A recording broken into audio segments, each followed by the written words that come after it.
Welcome to another Chef Knives to Go quick look product review. I'm Steve Gamache, and what we have right now is the Anryu Kudauchi Damascus or Suminagashi Bunka 170mm knife. So the core steel in this line is Shidogami, or what's known as white paper number 2, reactive high carbon steel from Hitachi. The heat treat they shoot for is around 61 plus, 61, 62 Rockwell in that core steel. And the construction is a layered Damascus or Suminagashi style cladding that's a soft iron over the top of that harder Shidogami number 2 core. So it's an all reactive blade. The cladding is reactive as well as the core. They do put a Kudauchi or blacksmith finish on the blade, and that does help protect it a bit, but it is still an all reactive knife. The dimensions on these will vary a little bit from knife to knife in weight because they're hand hammered, hand forged, so you'll get a little variation there. This particular one is 138 grams or 4.9 ounces. The edge length is right about 170, 171, or about 6 3/4 inches in length. The overall length of the entire knife with the handle is about 314 millimeter or 12.4 inches. The thickness of these will vary a little bit, but coming out of the handle, they thin up pretty quick. But right above the back of the blade, it's about 3.3 millimeters, and then about halfway down the blade, it's about 2 millimeters. And so they thin out, and then they pretty much hold that thickness with the corner on that reverse sword tip in this Bunka style, and then you can see it thins up on the very tip where the grind kicks in. So not a lot of taper on these, but that's the general style of a Bunka knife anyway. Blade height is about 45.7 millimeters at the heel. And you also see the construction of this knife is a knife style that does not cover.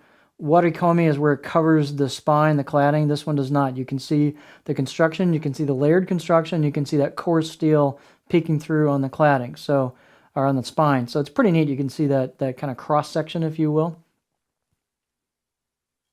So let's see. The handle. The handle, they do a really nice job on these handles. They're always pretty consistently smooth and high quality. It's an oval, ambidextrous rosewood handle with a black packerwood ferrule.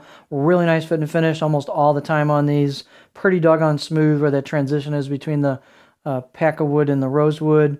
And they've got a pretty tight handle install on these as well. So overall, it's a well-done handle, at least all the samples I've seen. Handle circumference is about 75-ish millimeters or 3 inches at that wood ferrule junction, pretty standard size. And you've got a nice kind of, this particular blacksmith style is a curved choil with plenty of room for your fingers. So I've got a great little nook there for a pinch grip. This is very comfortable in a pinch grip. And the balance point, the handles aren't super light like hoe wood, so your balance point is right about there on this particular blade. And so that's a little bit behind my pinch grip, but it gives you a real nimble feel to it.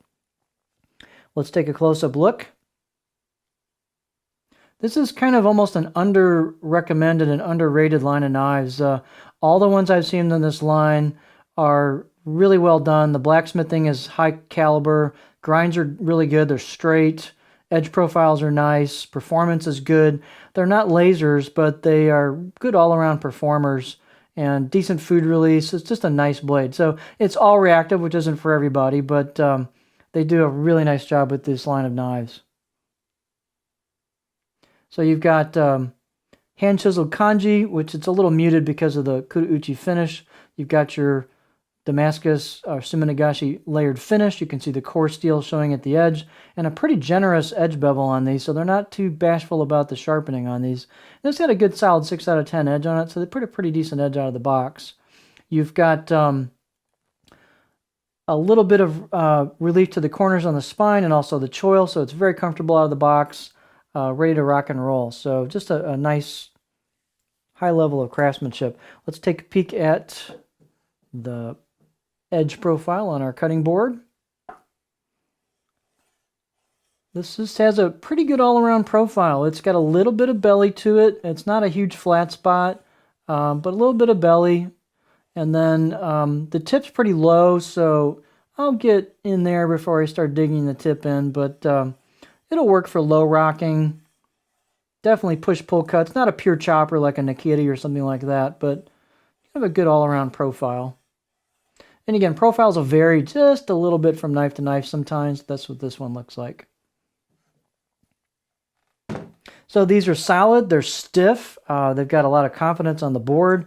It's just a really nice line of knives in general. I've been impressed with all of them. So there's a lot of value really for what you get for the price point.